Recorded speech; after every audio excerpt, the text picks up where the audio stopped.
Today, we talk about Loki. Who is he? How does this show fit into MCU? And, well, basically, a lot more details than that. But I want to talk about Loki. I am a god, you dull creature.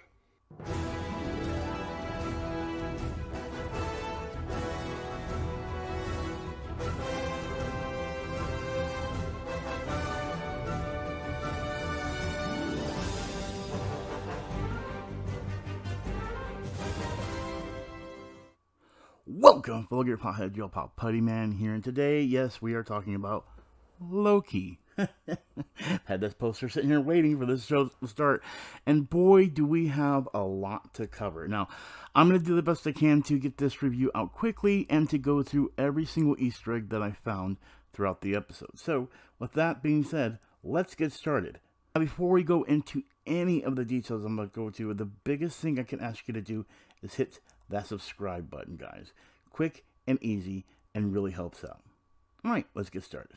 So we start off the episode with the Avengers movie, or what was supposed to happen at the end, or did happen at the end of the first Avengers movie, but then was re-brought back in the Endgame. Now, I figured out a lot of things I may not have noticed before when it came to Loki as a character, and how much they plan so much ahead when it comes to things, but at the same time, how his manipulation in the world actually is huge. And how even to this day and with this episode that's going to happen. Now, of course, if you're watching this, there's spoilers ahead for everything, of course, in this episode, but I wouldn't think you'd be watching this if you hadn't already seen it. But of course, everything you see here was stuff that happened during the Avengers movies, and these are actually part of deleted scenes that they used to intertwine with, or some of the deleted scenes that they used to intertwine with Loki. And that also brings us to why Loki gets introduced in this, because of being what they call a variant in time. So for the first scene that we see of anything new, which would be the Time Variant Authority agents, which at the time you don't know, but these are also, or not also called, but are called the Minutemen. Now the Minutemen first appeared in Fantastic Four number 352. And they are, of course, like the soldiers for the Time Variance Authority. So we're definitely going to be seeing a lot of these when it comes to this series. And then, of course, we make it into the Time Variance Authority building, which the Time Variance Authority themselves first appeared in Thor number 372. And, of course, we are going to be discussing who is in control of it and so on and so forth.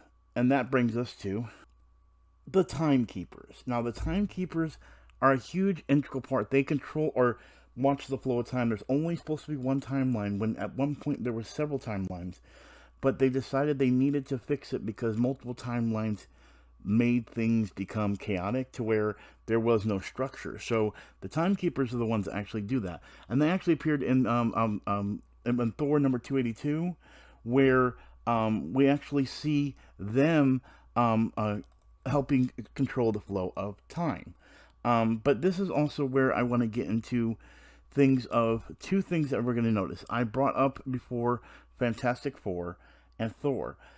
There's a lot of Thor comparisons you're going to see through the Time Variant Authorities because of Loki and because of how Thor fits into all things when it comes to time and space. But Fantastic Four has a lot as well because of characters like Kang and so on and so forth, which for this episode we won't need to go into Kang, but I believe that's going to happen because it has a lot to do with characters that are involved with Kang, which also involves characters that are involved with the Fantastic Four. So this is going to be a huge Fantastic Four Thor thing. So don't even think going in Loki that this is all going to be just Thor. We're going to see a lot of Fantastic Four hints and clues as well. Now, before we go into the second main character of Loki, I want to go ahead and go into this. This might be a Trojan horse from Easter egg, because if you see here, this is a creature that looks like the devil, has horns and everything else, but the horns could be a representation of Loki, or the horns can be representation of Mephisto. Now, if you remember, Mephisto was a character that a lot of people thought and theorized was going to happen in WandaVision, and if you're not familiar with that, you definitely should go and look look up information about it. But I think that this could be Mephisto, and they're just kind of Easter egging into Mephisto being a bigger character, because Mephisto is involved in Doctor Strange, Thor. There's so many things that Mephisto's had his hands in. Of course, Scarlet Witch and WandaVision, or Wanda. So my point to the whole thing is, I feel like this is something leading into a lot of other things that we need to talk about. And that finally brings us to Mobius M. Mobius, played by Owen Wilson. Mobius M. Mobius is a crucial character to the Time Variance Authority, even though he may not seem like it, because if you actually look in the comics, he doesn't have any like really big powers involved. But here's my situation to why Mobius M. Mobius is such an important character, is because he is like the management that ends up becoming bigger management within the world of TVA, and of course, everyone has to keep the time flow. And this scene in particular, that we're actually seeing right here, something happens I want to point out that I feel like is going to bring the whole time thing and bring it into something else that happened as well. We're going to talk a lot about Avengers Endgame, so if you haven't seen it, you need to go watch it. And how are you watching this and not watching Endgame? Let me explain. If you see here, the Minuteman brings up the whole time flow, and how there's just one line that goes off, and that's introducing the bubblegum to a girl that's never ever had any bubblegum because it doesn't exist in that time frame, which messes up the timeline. And if you remember, in Avengers Endgame, which I've seen here, you actually see that the Sorcerer Supreme, aka the Ancient One, actually speaks about these timelines and how everything go up. And see, it's funny we bring that up because if you remember later in that episode, we do see that there's duplicates of the Infinity Stone. That's because of the Time Variance Society are able to stop any kind of magic within their thing because they can control the flow of time. Now, that may ask a lot of people, why didn't they stop Thanos? It's because even with Doctor Strange, he can foresee stuff, but I don't think he even knows about the Time Variance Authority themselves, unless he knows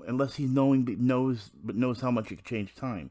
When you go into time travel or anything like that with Marvel, there's a lot of things that make it crazy. And I like the way that they explain it in here, saying here time stands still in a way to where they can control time, but they have to make sure that the main timeline always goes through, and they cannot mess with that timeline.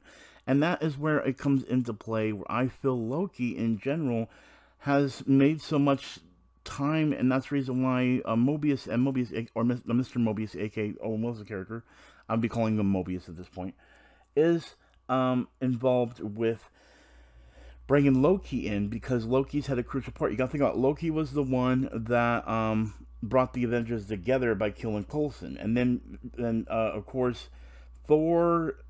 The way Thor ends up being in Avengers Infinity War to Endgame changes the path of because of Loki's death. So Loki doesn't even know that he is impacted by or impacting the time.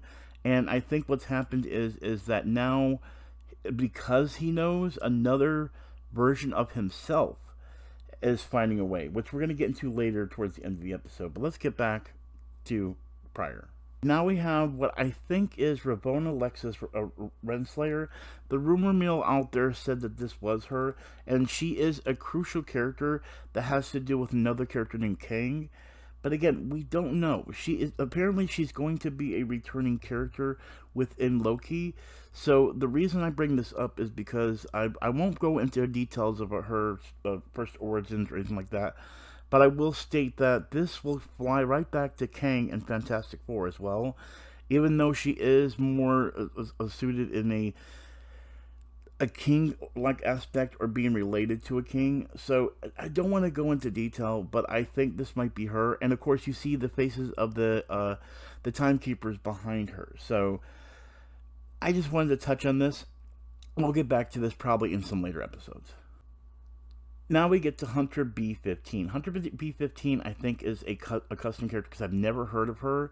But you can see right here that they just call her Hunter B-15, but you can see the B-15 right here. I don't know if she has a pivotal part and she may be a different character, but that's basically what we're calling her now. So we'll find out later on. Next, we're going to talk about the TVA and just in general the technology the TVA has and why they're able to do what they do. You have to understand, they because they are able to manipulate time, or the timekeepers, I should say, the timekeepers made the TVA in order to stop time, the main timeline, from going offset. And so, of course, their culture is advanced, just like it is in the comic books, which I love how the picture I find is not big enough. But anyway, um, but yeah, and actually, this right here is a issue where She-Hulk is actually at the TVA, and this actually also has to do with Hawkeye. So I'm hoping they do go into the issue of She-Hulk, and we are supposed to be getting a She-Hulk series. So I think TVA might be getting involved with She-Hulk as well. But just to make things clear, think of Owen Wilson's character, aka Mobius, and Mobius as like the Nick Fury of the TVA. He actually is a lot more powerful than Nick Fury himself. And no one's going to even realize this while watching this show. So put that in perspective when you watch this series, that even the character of Owen Wilson is a lot more powerful than Nick Fury will ever be.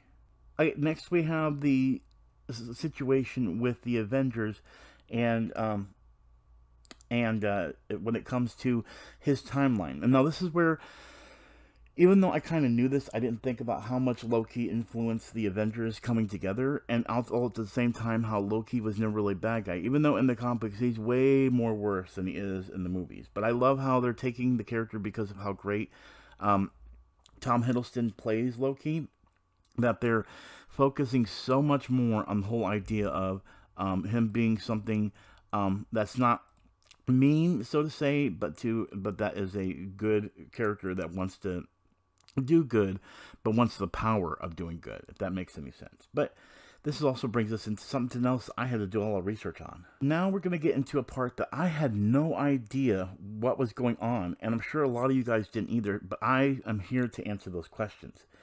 The scene with the airplane is something that we've never seen before, and I always wondered, I wondered now why they're doing this, and it might be just based on Loki's control over things and getting away with so much, and how strong the TVA in general is. And let me explain. This is actually something that actually happened in real life. Apparently, there was a guy by the name of D.B. Cooper, and I'm going to go ahead and show you a picture of a drawing's interpretation of who D.B. Cooper is right here. And this is not even in the Marvel Comics, by the way. D.B. Cooper apparently did something where he, and I don't have too much information, so I'm just going to read off what I've here.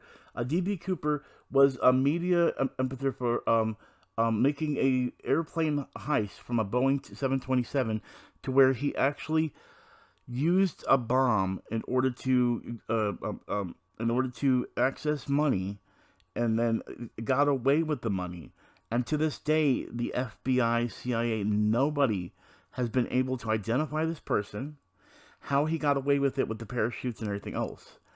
And they've utilized this as a idea for Loki, because he's the god of mischief, able to get away with so many different things. And so, honestly, I don't know much about D.B. Cooper, but I know after I do my review today, I'm definitely going to do a lot of research. I'm really interested in the story. You should probably too. Actually, by the way, if you're this far into my review, I want you to go ahead and type hashtag DB Cooper in the comments. That'll tell me you guys actually got this far in my review. And guess what? That's awesome. You guys are OGs. I love it. Let's continue. And then that finally brings us to the point where we actually see what looks to be someone shrouded in mystery, which, of course, right before this, they said that Loki was going after Loki. That's what Mobius said to Loki. We need your help to stop you from doing something. And then that brings us to this. Now, there's been rumors that there's a certain Loki that's coming into play, and this is going to be a big deal, especially with it being Pride Month, to LGBTQ community. See, in the comic books, there's a character by the name of Lady Loki, okay? And Lady Loki is actually a Loki that shapeshifted himself to look like a female version of himself. And so, in this show, it looks like what they're doing is, this is still Loki, but it's an alternate timeline of Loki that made himself look female, as we see here. And so that might be what's happening here, is this is the female Loki. But the thing I want to bring up, and I'm going to bring up is right here. This right here is what I think to be the null time sequencer. The null time sequencer is a thing that allows you to manipulate all of time and time and space, or manipulate all of time without being stopped. And so with this, I think that the Lady Loki version is actually trying to get this, or to use this in order to manipulate its own time. And because Loki is the only one that really has any idea of what's going on when it comes to himself as a person, that he would be the only one that'd be able to understand what Lady Loki's doing.